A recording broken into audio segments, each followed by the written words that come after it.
Welcome to the Insurance Journal's Academy of Insurance's weekly webinar after show. I'm your host, George, and joining me for the after show are the instructors for today's class. And one of them is the director of the Academy of Insurance, Mr. Patrick Wraight. And the other gentleman is Mr. Casey Roberts. And today's class was ISO Business Owners Program Changes, What You Need to Know, Part 1. Casey and Patrick, welcome to the after show. It's great to have you here. I mean, since you invited us, we should probably just be here. Not just yes, but required. Not just yes, but heck yes. Well, you're here, so we might as well make the most of it. Gentlemen, this class came about because last year the ISO released an update to the Business Owners Program.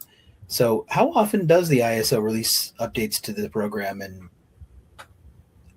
is there an annual thing? Is this like the homeowners policy where they just feel like doing it whenever they want?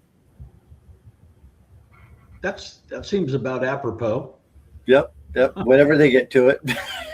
Yeah. From what little I know about how that organization works, I think that they start thinking about an update to a policy 1 year, and then somewhere between 5 and 10 years later, they get it done. I know there's that technical affairs committee, Patrick, in is it called the Mid-America? Not the Mid-America, but anyway, the Mid-America Conference, or there's a technical committee that does send in suggestions. I know a fellow who's served on it and actually does serve on it, and I know that they represent a lot of the agents in the agency force from the standpoint of improvements they'd like to see to ISO forms. And I know that initiates some coverage as well as, carrier driven, and then court decisions make some needed endorsements. And then I think after a while they get tired of endorsing it, just said, hey, let's rewrite it. Let's add more to the policy, which is good for guys like Patrick and Casey. Always something else for us to do. I think about back when Hurricane Katrina made landfall, and ISO spent the next few months after that, the lawsuits related to that, and revising the commercial property water exclusion. And then it was years later that language was rolled into the commercial property policy. Got it. And another good example, Patrick, I think, and George, would be the forever chemicals, the PFAS exclusion. A number of us have been aware of PFAS for a number of years, but nothing was done until, was it last year? Yeah, I think it was last year. It was last year. So some of it is kind of like a ship that is trying to be turned at sea. You got to give it a wide berth to get it done. To me, it takes, my personal opinion, it takes a little too darn long, but then that's just me. Yeah, I agree. Casey, is it PFAS or PFAS? I've heard it. Is it tomato? What's going on? I'm a PFAS guy. Because I know you introduced a word that we don't often get in the classes, bailiwick. So I don't know if you're just like hoity-toitying it for us, or. I'm a hoity-toity kind of guy. Hey, come on. I guess so. So the Micro BOP is a relatively newer version of the overall business owners policy. How long has that been around? And were there so many businesses that were doing $500,000 in business with 4 employees that we needed to have an extra or segmented version of the policy? Or in your opinion? It's a great question. We're glad you asked that, George. I sense that. Looking at the watch, it's a lot like anything else that ISO does. They obviously felt like there was a need for this particular niche policy.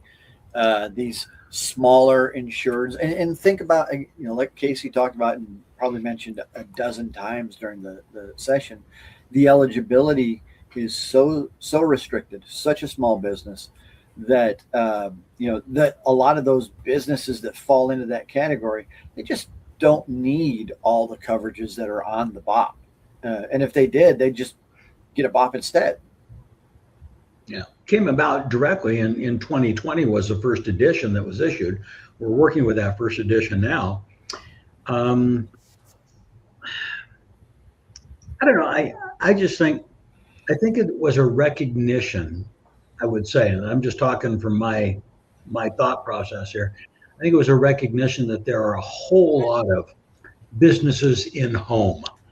I read a statistic somewhere, and it's always dangerous when I start pulling statistics out of my head. But I think it was as high as 1 in 4 homeowners had a business at home. And so when you start looking at that, the concerns and consider, because the business owner, someone run a business from home, unless they know people like us, right? They're not going to think about their liability exposures. They're not going to think about they think, I got a homeowners, I got what I need. Right. Nothing could be further from the truth because of the homeowners exclusionary language regarding businesses and homes. And, you know, even the newer ISO, what is it? $5,000 business and home revenues or something, Patrick? I'm doing it off the top of my head. So 5,000 is nothing. Right. So I think it does fit. I think it fits a need. But again, because of the need that we're trying to project it for, it's going to be a very in the box type of consideration. You mentioned some facets of things that might be taking place within a business that are excluded, like a spork, for example. You talked about the spork and how you can't get it covered under business personal for the Micro BOP. But what if you explicitly say you have to say it's for entertaining clients, or is there any hope of getting it endorsed? I'm beginning to hope that just because this spork has shown up now in a class and an after show, that now I could call it business personal property. I do call it really cool. Does it require a specific, maybe we should have a specific naming contest for Patrick Spork on the Academy, run a national contest.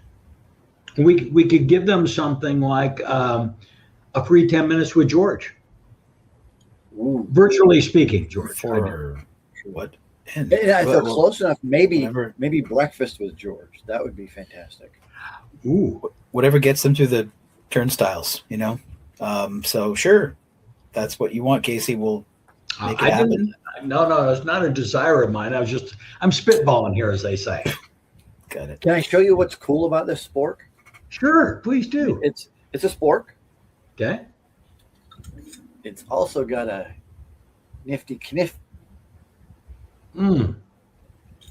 You don't fly with that, do you? No, I don't. It stays here at the desk.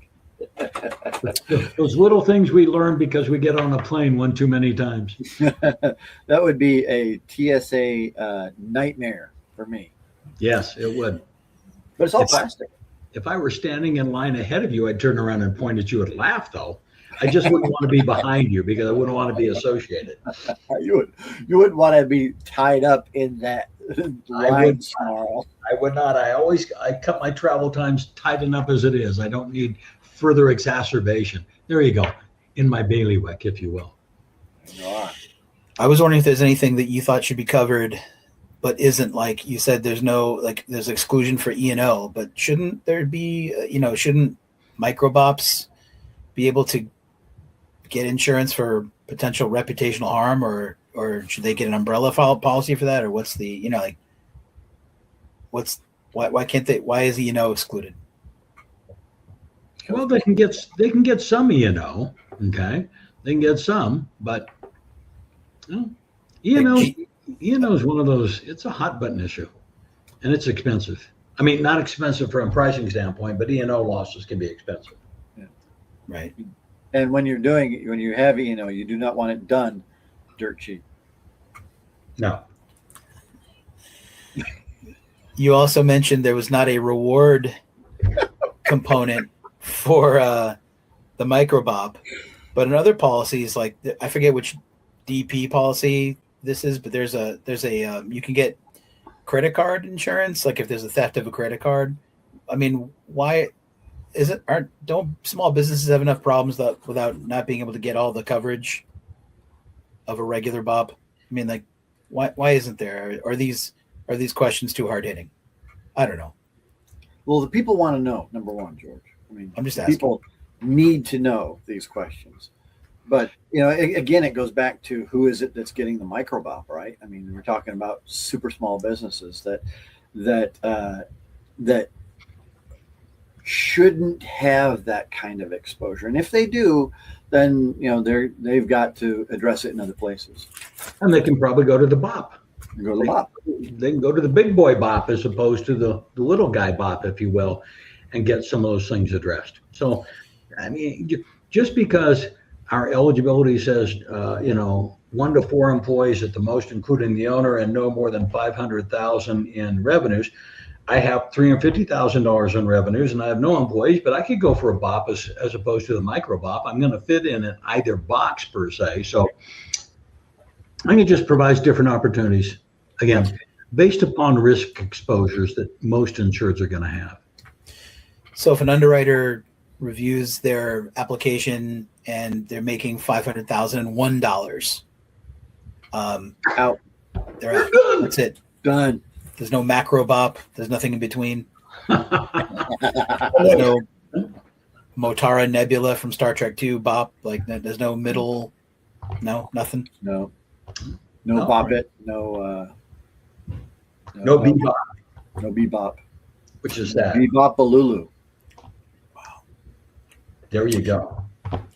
This was part one of a 2-part discussion. So what are some of the unanswered questions from one? What can we expect from next week? Tune in and find out. Tune in and find out. Will Patrick wear the white or the maroon? Ooh. Now that is a question worth waiting a week to find out. Will Casey actually change his top between now and then? You're in Arizona. I'd suggest that's not necessary. Except that next week when I'm joining the class, I will be in Wisconsin. Ooh. I'll be coming to you live from a hotel room somewhere in Wisconsin. All right. Great. Very nice. Patrick, is there anything else you want to ask Casey? Because usually you're here and you're asking the instructor questions, but you're an instructor, so I'm at a loss. I'm just honestly grateful that we had the opportunity to. We've done a couple of classes together, and I, for one, I thoroughly enjoy it. I think it's a great opportunity to stretch how we do things. I think it's good for the audience. I mean, they can hear from multiple people. They don't have to listen to me yammer for an hour, which is, I mean, that's the stuff nightmares are made of, honestly. No, I'm with you, Patrick. To me, it's a blessing. I mean, I get to work with someone that I enjoy working with and that I respect. And I also, as an example, one of the questions that was asked in the class, we take a couple different approaches to it. There was one that one of our attendees asked, and I gave part of an answer, and Patrick came in with a different angle on the answer, both of which were very pertinent and on point. So to me, that's the benefit of being able to do something like this. So as an example, I'm looking at that and I go, okay, Casey, you got to remember to include that in your answer because Patrick was very on point. And I'm not trying to polish his apples for him. I'm just saying that, that having that team teach approach is fun for us. Right? Absolutely.